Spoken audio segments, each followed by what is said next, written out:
C'était en 1884, et la poussière des plaines collait à chaque cavalier comme une seconde peau. Silver Hollow était une ville dont peu de gens se souvenaient, à moins d'avoir une raison de le faire.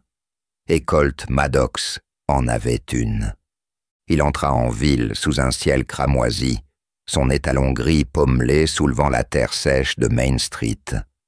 Les habitants l'observaient derrière les rideaux des fenêtres, méfiants envers tout étranger, surtout quelqu'un ayant une réputation comme celle de Colt. Plus rien à perdre. Il n'avait pas prévu de revenir, mais quelque chose l'attirait. Un nom, un souvenir, une promesse non tenue. Eliza Rosey, Harper. 6 ans plus tôt, il avait quitté Silver Hollow sous un nuage de chagrin et de rage, un garçon en quête de justice avec un 6 coups, et il ne l'avait pas revue depuis le jour de son départ, lorsqu'elle se tenait pieds nus sur le porche de son père, des larmes coulant sur ses joues couvertes de poussière. « Ne fais pas ça, Colt, » avait-elle supplié. « Tu vas te perdre. » Il l'avait fait. Et maintenant, il était revenu, non pas en quête de rédemption, mais espérant qu'elle le trouverait quand même. Le ranch Harper se trouvait à la lisière de la ville, au-delà des peupliers et du ruisseau où il se baignait enfant. Il avait changé maintenant. Plus de clôture, plus de cicatrices, moins de rire. Il la vit près du corral, réparant une barrière cassée.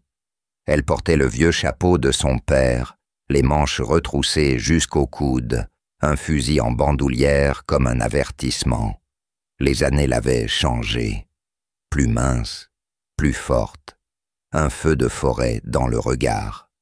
Mais lorsqu'elle leva les yeux et le vit, le temps s'était refermé sur lui-même.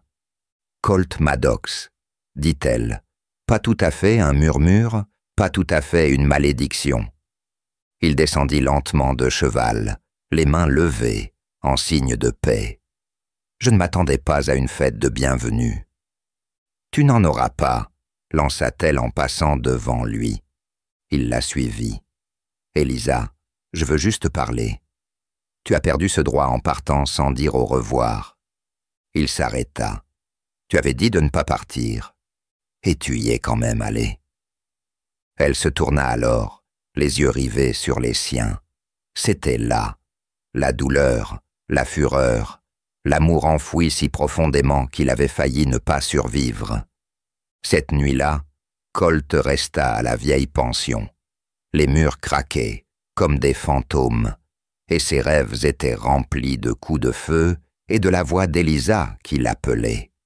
Il apprit rapidement que Silver Hollow était sous un nouveau régime. Silas Thorne, un baron du bétail du Sud, avait racheté la moitié de la vallée. Il voulait le ranch Harper. Il le voulait à tout prix. Et Eliza était la dernière chose qui l'en empêchait.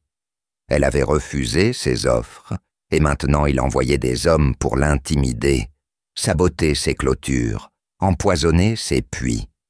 Colt ne pouvait pas s'en aller, plus jamais. Il se rendit à son ranch avant l'aube. « Je reste, » lui dit-il. « Pas pour la ville, pas pour me battre, pour toi. » Elle ne répondit pas tout de suite. Puis, « Si tu restes, tu travailles. » « Je n'ai pas besoin d'un héros, j'ai besoin d'aide. » Et c'est ce qu'il fit. Il transporta du fourrage, répara les poteaux de clôture, apprenant à ses ouvriers agricoles à tirer droit et à se tenir droit. Jour après jour, la glace qui les séparait commençait à fondre. Les journées étaient longues et brûlantes, mais les nuits étaient différentes. Des vents frais soufflaient de la prairie, emportant avec eux de vieilles chansons et des non-dits. Un soir, après une longue journée passée à marquer le bétail, Eliza s'assit à côté de Colt sur le porche. Les étoiles brillaient au-dessus de sa tête. « Tu parlais de quitter cet endroit, » dit-elle doucement. « Tu disais que c'était trop petit pour tes rêves. »« Je pensais que la vengeance était plus grande que l'amour, » répondit-il. Elle lui jeta un coup d'œil. « Et maintenant ?» Il se retourna. « Maintenant, je donnerais tout pour passer une matinée de plus avec toi. » Elle ne l'embrassa pas, pas encore. Mais sa main trouva la sienne, et dans ce silence, un non-dit passa entre eux, un commencement enveloppé dans toute leur fin. Silas Thorne n'était pas un homme patient. Quand l'intimidation échouait, il faisait usage de la violence. Une nuit, ces hommes mirent le feu à la grange d'Elisa. Les flammes illuminaient le ciel comme le jour du jugement dernier. Colt et les employés du ranch combattirent l'incendie. Mais la moitié du troupeau était perdue. C'était la guerre, maintenant. Colt rencontra les habitants et rassembla des soutiens. Au début, personne n'osa s'élever contre Thorne, jusqu'à ce qu'Elisa se lève à la mairie, le visage maculé de suie, et dise « Je ne vendrai pas, je ne fuirai pas.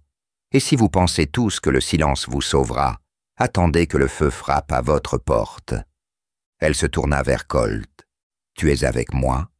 demanda-t-elle. « Toujours, » dit-il. Thorne arriva à l'aube, 20 hommes armés, et un drapeau noir de fumée à l'horizon. Colt et Elisa étaient en prêt.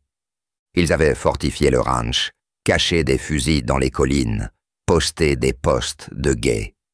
Lorsque l'attaque éclata, elle fut féroce, balles fusant, sabots grondants, cris et tirs. Elisa se battit comme son père l'avait fait autrefois, féroce, implacable, sauvage. Colt resta près d'elle, la couvrant, saignant pour elle, vivant pour elle. Au coucher du soleil, Thorne gisait blessé, et ses hommes étaient dispersés. Silver Hollow était à nouveau libre.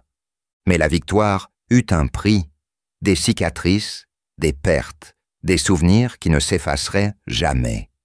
Des semaines plus tard, la terre s'épanouissait à nouveau de fleurs sauvages. Le ranch Harper était plus fort que jamais, reconstruit par des mains qui avaient jadis lâché prise. Par une chaude matinée de printemps, Elisa et Colt se tenaient sous les peupliers. « Cet endroit ne m'a jamais semblé être chez moi, » dit-il, « jusqu'à toi. » Elle sourit. « Alors reste, vieillis avec moi sous ce ciel. » Il l'embrassa, tendrement, fermement, comme un vœu. Et tandis que le vent de la prairie chantait autour d'eux, ils savaient, l'amour, comme la terre, perdure. Il plie, il se brise, mais il repousse toujours, sauvage, têtu et beau.